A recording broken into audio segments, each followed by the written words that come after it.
Hello दोस्तों, Bharat updates channel में आपका स्वागत है। और दोस्तों यहाँ पर जो है आज सुबह की 13 बड़ी खबरें 13 बड़ी अपडेट जो है आप सभी के लिए लेकर मैं यहाँ पर आ चुका हूँ। और फाइनली मोस्ट इम्पोर्टेंट अपडेट्स हैं आज की, ये रहने वाली हैं। ठीक है। और 11 नवंबर 2020 की बड़ी अपडेट्स दोस्तों रहने वाली हैं। ठीक है, तो वीडियो को एंड तक देखिएगा। ठीक है, एंड तक आप देखते नहीं हो फिर कमेंट करते हो कि कहाँ पे है ये न्यूज़। ठीक है, तो वीडियो को एंड तक देखिएगा। दोस्तों कब आएगा BEd entrance, HPU BEd entrance result official update यहाँ पर मैं बताने वाला हूँ आपको। ठीक है, ऑफिशियल नहीं बट जो न्यूज़पेपर में आज आई हुई है। ठीक है, हालात ना सुधरे तो ऑनलाइन होंगी ये परीक्षाएं, एचपीपीएससी ने जारी किया ये नोटिफिकेशन। और इग्नू और central university of Himachal Pradesh की तरफ से भी दोस्तों नोटिफिकेशन जो है यहाँ पर आए हुए हैं। तो सभी इंपॉर्टेंट अपडेट्स हैं ये रहने वाले हैं आज की इस वीडियो में। और बीएड का एंट्रेंस का रिजल्ट कब आएगा तो वो भी हम यहाँ पर देखेंगे। ठीक है, तो वीडियो को एंड तक देख लेना। चलिए दोस्तों शुरू करते हैं पहली अपडेट से। तो ये रही, कोरोना से भाजपा नेता समेत रिकॉर्ड 16 मरीजों की मौत, 532 नए मामले। तो ये दोस्तों न्यूज़पेपर में आया है। ठीक है, कुल्लू भाजपा चुनाव प्रकोष्ठ के जिले के थे जिला संयोजक, सुंदरनगर में विधायक के चाचा ने तोड़ा दम। तो प्रदेश में जो है मंगलवार को भाजपा नेता समेत एक ही दिन में कोरोना संक्रमितों का रिकॉर्ड 16 मरीजों की मौत हो गई। और यहीं पर अभी हम देखेंगे कि कहाँ पे कितने केसेस जो हैं कोरोना के आए हुए हैं। ठीक है, चलिए, तो मंगलवार शाम तक जो है प्रदेश में कोरोना वायरस के 532 नए मामले आए हैं। शिमला जिले में 121, मंडी में 81, कुल्लू में 89, कांगड़ा में 77, चंबा में 52, किन्नौर में 34, सोलन में 31, लाहौल स्पीति में 24, बिलासपुर में 18, सिरमौर में 8 और हमीरपुर में 7 नए मामले दोस्तों आए हैं। प्रदेश में कोरोना संक्रमितों का कुल आंकड़ा 26,808 हो गया है। करीब 5,365 सक्रिय मामले हैं। अब तक 21,027 मरीज ठीक हो चुके हैं और 390 कोरोना संक्रमितों की मौत हो चुकी है। दोस्तों ये है अभी तक की लेटेस्ट कोरोना अपडेट। और चलिए अभी नेक्स्ट अपडेट देख लेते हैं। दोस्तों ये है ऑफिशियल कोरोना की अपडेट। ठीक है, यहाँ पे 532 हैं बट ये ऑफिशियल नहीं है। ठीक है, ऑफिशियल रही ये। तो हिमाचल में दोस्तों आज आए हैं 611 कोरोना के नए केस। शिमला जिला में सबसे अधिक 148, कांगड़ा में 101, मंडी में 88 और कुल्लू में 89 केस। 12 मरीजों ने तोड़ा दम, मृतकों की संख्या हुई 390। कुल संक्रमितों का आंकड़ा हुआ 26,808। अब तक के सबसे अधिक एक्टिव केस 5,365। आज 424 हुए ठीक। अब तक 21,027 मरीज हुए ठीक। दोस्तों ये है कोरोना की ऑफिशियल अपडेट। अगर आप देखना चाहते हो पूरे दिन की तो आप मेरे टेलीग्राम चैनल के ऊपर विजिट कर सकते हो। टेलीग्राम चैनल का नाम है भारत अपडेट्स। वहाँ पर मैं डेली जितनी भी अपडेट्स होती हैं पीडीएफ वगैरह वहीं पर अपलोड करता हूँ। ठीक है, इसके अलावा ट्विटर के ऊपर भी आप फॉलो कर सकते हो। आईडी का लिंक आपको डिस्क्रिप्शन में मिल जाएगा। और इसके अलावा आप मेरे दूसरे जो ब्लॉग वाला चैनल है उसको भी फॉलो कर सकते हो, सब्सक्राइब कर सकते हो। आई कार्ड में आपको लिंक मैं दे दूंगा। ठीक है, चलिए नेक्स्ट अपडेट दोस्तों देख लेते हैं। तो ये रही, अब निजी कॉलेजों के प्रिंसिपलों की योग्यता जांचेगा नियामक आयोग। निजी विश्वविद्यालय के कुलपतियों के बाद प्रिंसिपलों का तलब किया रिकॉर्ड। प्रदेश के 10 निजी विश्वविद्यालयों के कुलपतियों की शैक्षणिक योग्यता और नियुक्ति प्रक्रिया की जांच पूरी होने के बाद अब निजी कॉलेजों के प्रिंसिपलों की नियुक्ति प्रक्रिया जांचने का काम शुरू हो गया है। राज्य निजी शिक्षण नियामक आयोग के ने सभी डिग्री, तकनीकी और मेडिकल कॉलेजों से रिकॉर्ड मांग लिया है। प्रिंसिपलों की शैक्षणिक योग्यता को भी जानकारी देने के निर्देश दिए हैं। निजी विश्वविद्यालय में नियुक्त शिक्षकों के रिकॉर्ड खंगालने का काम शुरू हो गया है। हिमाचल में निजी शिक्षण संस्थान नियामक आयोग का गठन होने के बाद पहली बार कुलपतियों, प्रिंसिपलों और शिक्षकों की नियुक्ति प्रक्रिया की जांच की जा रही है। बीते 10 साल में खुले निजी शिक्षण संस्थानों में इस धर्म में कभी पड़ताल नहीं हुई। आयोग की इस कार्यवाही से कई निजी शिक्षण संस्थानों में जो है हड़कंप मच गया है। तो ये कुछ जहाँ दोस्तों यहाँ पे अपडेट है। ठीक है, चलिए नेक्स्ट अपडेट ये रही, शिमला एयरपोर्ट पर उतरेगा 72 सीटर विमान। तो रनवे बढ़ाने को सर्वे शुरू। अभी 1200 मीटर है रनवे, लंबाई चौड़ाई बढ़ाने की संभावनाएं तलाश रहा एयरपोर्ट अथॉरिटी ऑफ इंडिया।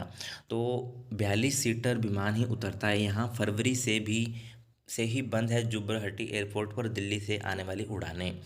तो राजधानी शिमला के जुब्बरहट्टी हवाई अड्डे पर 72 सीटर विमान उतरने की तैयारी है।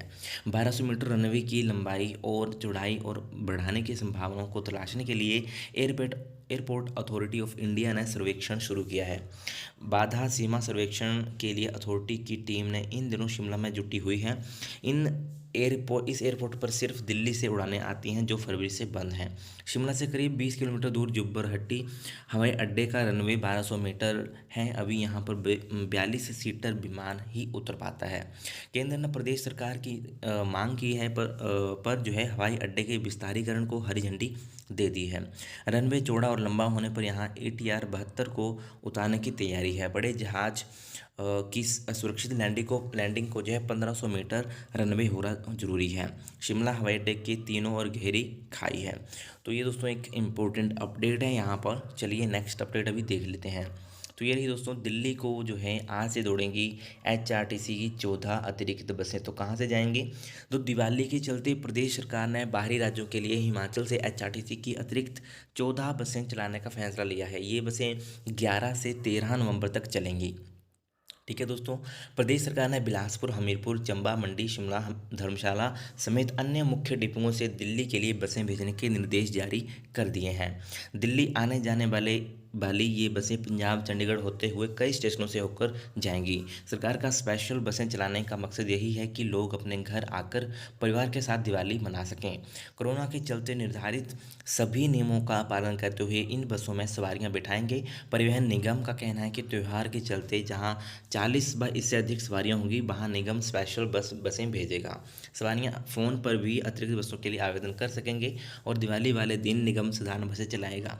ये दिल्ली, चंडीगढ़, शिमला, मनाली, धर्मशाला, हमीरपुर, बैजनाथ और बद्दी से अलग अलग रूटों पर चलेंगी। परिवहन निगम के MD संदीप कुमार ने इसकी पुष्टि की है। तो मोस्ट इंपोर्टेंट दोस्तों ये अपडेट है। चलिए नेक्स्ट अपडेट देख लेते हैं। तो दोस्तों ये है दोस्तों आपकी सेंट्रल यूनिवर्सिटी की तरफ से अपडेट। तो ये है दोस्तों, प्रोविजनल फर्स्ट सिलेक्शन लिस्ट जो है एडमिशन इन MA हिंदी के लिए जारी कर दी गई है एकेडमिक सेशन 2020-21 के लिए। ठीक है, ये आप देख सकते हो 5000 इसकी फ़ीस है। 27 नवंबर तक जो है आपको यहाँ पर रिपोर्ट करनी है committee to concern department of school. Okay, registration वगैरह ठीक है सब कुछ। और 15 नवंबर तक जो है आपको फ़ीस पे इसकी करनी है। ठीक है, 15 नवंबर तक इसकी फ़ीस आपको पे करनी है। नोटिफिकेशन आपको मिल जाएगा वीडियो पोस्ट होने के बाद मेरे टेलीग्राम चैनल के ऊपर। ठीक है, तो ये रही, यहाँ पे देख सकते हो आप। और ज़्यादा जानकारी के लिए आप कॉन्टैक्ट कर सकते हो, यहाँ पे कॉन्टैक्ट नंबर्स भी दिए गए हैं। ठीक है, नीति, विक्रमजीत सिंह, राजेंद्र कुमार, ये 3 ही हैं यहाँ पे। ठीक है, चलिए नेक्स्ट दोस्तों, ये है आपका Himachal Pradesh public service commission यानी कि HPPSC की तरफ से। तो ये एग्ज़ाम अभी इस एग्जामिनेशन सेंटर में होगा। ठीक है, जो आपका स्टेट एलिजिबिलिटी टेस्ट है ना 2019, वो 22 नवंबर को होगा दोस्तों। ठीक है, but due to some administrative reason की वजह से यहाँ पे 2 सेंटर्स चेंज किए गए हैं। जो पहला सेंटर था Atal Bihari Vajpayee government degree college Sunni, district Shimla, उसका अब एग्ज़ाम होगा हिमाचल पब्लिक सर्विस कमीशन, हाल निगम, बिहार, शिमला 2। ठीक है, अभी जो ओल्ड सेंटर है अटल बिहारी वाजपेयी, यहाँ पे एग्ज़ाम नहीं होगा। अब आपका एग्ज़ाम होगा Himachal Pradesh public service commission, hall Nigam, Bihar, Shimla 2। और दूसरा है government model senior secondary school Sunni, tehsil Sunni, district Shimla. और तीसरा है government degree college Dhami at 16 mile, district Shimla. इन दोनों के एग्ज़ाम जो है आपके दोस्तों होंगे JCB senior secondary public school sector 3 new Shimla. ठीक है, तो सेंटर 2 यहाँ पे होगा। ठीक है, ये दो और जो सीरियल नंबर 2 और 3 है, इन दोनों का exam JCB senior secondary public school sector 3 new Shimla में होगा दोस्तों। ठीक है, और ये कुछ अपडेट है। ठीक है, और अपने एडमिट कार्ड आप डाउनलोड कर लेना, जो रिवाइज्ड एडमिट कार्ड आपके आए होंगे। ठीक है, न्यू वाले। चलिए नेक्स्ट अपडेट दोस्तों, ये भी सेंट्रल यूनिवर्सिटी की तरफ से ही है। तो ये यहाँ पर जो है फर्स्ट सिलेक्शन लिस्ट जारी की गई है आपकी MA एजुकेशन प्रोग्राम की। ठीक है, एकेडमिक सेशन 2020-21 के लिए यहाँ पर रहने वाला है। फ़ीस आपकी 5000 रुपये है। 15 नवंबर से पहले आपको पे करनी है। ये 15 को ही करनी है, बट कर देनी है। ठीक है, 15 नवंबर तक यहाँ पे कहा गया है। ठीक है, कुछ पता नहीं चले तो इन कॉन्टैक्ट नंबर्स के ऊपर आप कॉन्टैक्ट भी कर सकते हो। और ये रही MA एजुकेशन, आप देख सकते हो यहाँ पे लिस्ट। इसका PDF मिलेगा आपको मेरे टेलीग्राम चैनल के ऊपर, मैं प्रोवाइड जो है करवा दूंगा। ठीक है, चलिए ये भी हो गया। चलिए नेक्स्ट अपडेट दोस्तों, ये रही दोस्तों, हालात ना सुधरे तो ऑनलाइन होंगी 9वीं से 12वीं की सेकंड टर्म की परीक्षाएं। और अभी दोस्तों आगे मैं बताऊंगा बीएड का भी, ठीक है। अभी ये मैं सुना कि बीएड का मैं नहीं बताऊंगा, बीएड ऊपर लिखा है तो मैं जरूर बताऊंगा, ठीक है। चलो, प्रदेश के सरकारी स्कूलों में 25 नवंबर तक विशेष अवकाश होने के बाद दिसंबर के पहले सप्ताह में सेकंड टर्म की परीक्षाएं शुरू होंगी। 15 दिसंबर से जो है पहले सरकारी स्कूलों में शिक्षा विभाग परीक्षा की प्रक्रिया पूरी करेगा। हालात ठीक नहीं रहे तो 9वीं से 12वीं कक्षा की परीक्षाएं भी ऑनलाइन ही होंगी। हालात ठीक रहने पर सरकार ने इन कक्षाओं की स्कूलों में ही परीक्षाएं लेने का विकल्प रखा है। उधर पहली से 8वीं कक्षाओं की परीक्षाओं को पहले ही ऑनलाइन लेने का फैसला हो चुका है। इसके अलावा मार्च 2021 में ही सरकारी स्कूलों में सभी कक्षाओं की एक साथ वार्षिक परीक्षाएं ली जाएंगी। सरकारी स्कूलों में पहले से 8वीं कक्षा की सेकंड टर्म परीक्षाएं फर्स्ट टर्म की तरह व्हाट्सएप के माध्यम से होंगी। 9वीं से जमा 2 कक्षा की सेकंड टर्म परीक्षाओं को लेकर स्कूल खोलने के बाद फैसला लिया जाएगा। प्रदेश में होने वाले जा रहे पंचायत चुनावों के चलते 15 दिसंबर से पहले सरकारी स्कूलों में परीक्षाओं की प्रक्रिया पूरी की जानी है। मोस्ट इंपॉर्टेंट अपडेट है दोस्तों ये। तो 15 दिसंबर से पहले सरकारी स्कूलों में परीक्षा की प्रक्रिया पूरी करेगा शिक्षा विभाग। पहली से 8वीं कक्षाओं की परीक्षाओं को पहले ही ऑनलाइन लेने का फैसला। चलिए दोस्तों, नेक्स्ट अपडेट ये रही। नूरपुर में 100 पदों के लिए साक्षात्कार 20 को। तो ये दोस्तों एक अपडेट है। अधिकारी क्षेत्रीय रोजगार अधिकारी धर्मशाला ने बताया कि 20 नवंबर सुबह 10 बजे उप रोजगार कार्यालय नूरपुर में निजी कंपनी साक्षात्कार करवाएगी। 100 पदों के लिए साक्षात्कार होगा। उन्होंने बताया कि इन पदों के लिए 18 से 28 वर्ष के 5वीं और इससे अधिक शैक्षणिक योग्यता वाले युवा जो हैं आवेदन कर सकते हैं। चयनित उम्मीदवार को 7800 से 12,000 रुपये का वेतन, हॉस्टल सुविधा उपलब्ध करवाई जाएगी। आवेदक जो है साक्षात्कार के समय 2 पासपोर्ट साइज फोटो और मूल प्रमाण पत्र साथ लाएं। तो ये डॉक्यूमेंट्स उनको साथ में लाने होंगे। चलिए नेक्स्ट अपडेट दोस्तों। तो ये रही दोस्तों एचपी बोस की तरफ से Himachal Pradesh board of school education. तो 20 तक करवाएं शुद्धि गलतियों में शुद्धि। तो स्कूल शिक्षा बोर्ड के अध्यक्ष डॉक्टर सुरेश कुमार सोनी ने बताया कि बोर्ड से संबद्धता प्राप्त निजी विद्यालयों की 2020-21 सत्र में होने वाली 9वीं 10वीं जमा 1 जमा 2 परीक्षाओं की परीक्षार्थियों की पंजीकरण की अवधि 7 नवंबर को समाप्त हो गई है। पंजीकृत डाटा में परीक्षार्थियों के विवरण में शुद्धि के लिए 20 नवंबर की तिथि निर्धारित की गई। अगर कोई मिस्टेक है, ठीक है, तो आप उसको करेक्ट कर सकते हो, ठीक है। विवरण में यदि किसी परीक्षार्थी के नाम, माता और पिता के नाम सहित अन्य गलतियां हैं तो उसकी शुद्धि आप जो है 20 नवंबर तक करवा सकते हो, ठीक है। अगर कोई मिस्टेक आपकी हो गई है वहाँ पे तो आप इसको ठीक कर सकते हो 20 नवंबर तक, ठीक है दोस्तों। तो ये भी एक इम्पोर्टेंट अपडेट है दोस्तों। चलिए अभी नेक्स्ट अपडेट देख लेते हैं दोस्तों। ये रहा इग्नू की तरफ से अपडेट। बहुत सारे कमेंट आ रहे थे इग्नू का क्या होगा। तो दाखिला आवेदन पत्र भरने का आखिरी मौका 15 तक। तो Indira Gandhi national open university ने जो है शैक्षणिक सत्र 2020-21 के तहत जुलाई सत्र में दाखिले के लिए ऑनलाइन आवेदन का आखिरी मौका 15 तक है।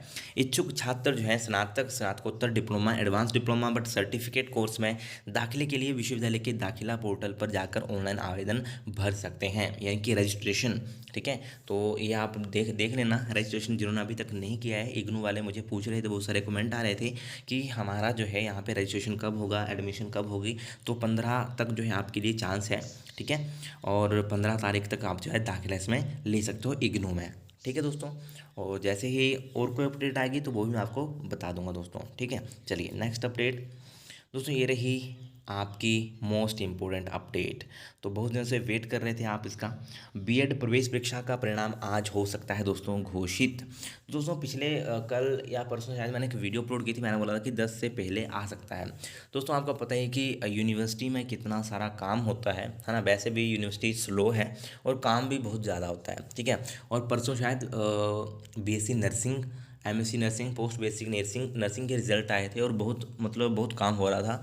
मेरिट लिस्ट आ रही थी, कभी कुछ है ना। मतलब मेरिट लिस्ट भी एक नहीं, बहुत सारी मेरिट लिस्ट अभी खनियारा की आई हैं, ठीक है। जो धर्मशाला एचपी रीजनल सेंटर धर्मशाला है, पहले एचपी कैंपस की आई, अभी आई आपकी जो खनियारा है एचपी रीजनल सेंटर धर्मशाला में है उनकी।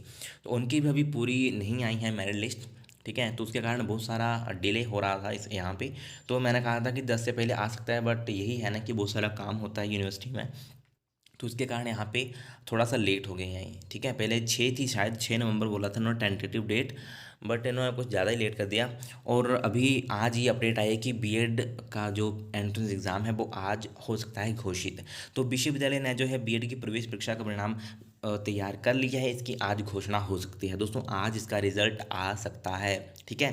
परिणाम घोषित करने के बाद ही विश्वविद्यालय का शिक्षा विभाग प्रवेश के लिए श्रेणीवार मेरिट जारी करेगा। उसके बाद आपकी मेरिट लिस्ट जारी होगी, ठीक है। परीक्षा नियंत्रक डॉक्टर जे.एस. नेगी ने कहा कि बीएड प्रवेश परीक्षा का परिणाम बुधवार को घोषित करने की तैयारी है। मतलब उन्होंने कहा है तो आज मतलब हो सकता है आपका रिजल्ट डिक्लेयर, ठीक है। इसकी सूचना विश्वविद्यालय की वेबसाइट पर दे दी जाएगी। शिक्षा विभाग के चेयरमैन प्रोफेसर नयन सिंह ने माना कि बीएड का परीक्षा परिणाम बुधवार तक घोषित कर दिया जाएगा। दोस्तों आज आपको वेट करना है, बस आज का दिन है, ठीक है। और जैसे ही अपडेट आएगी मैं आपको चैनल के ऊपर बता दूंगा, ठीक है। और हो सकता है कि नोटिफिकेशन आपको ना जाए, तो इसके लिए आप टेलीग्राम ज्वाइन कर लो, ठीक है। जैसे ही नोटिफिकेशन आएगा वीडियो मैं बना दूंगा, और वीडियो बना के डायरेक्ट मैं टेलीग्राम और यूट्यूब के ऊपर दोनों के ऊपर अपलोड कर दूंगा, ठीक है।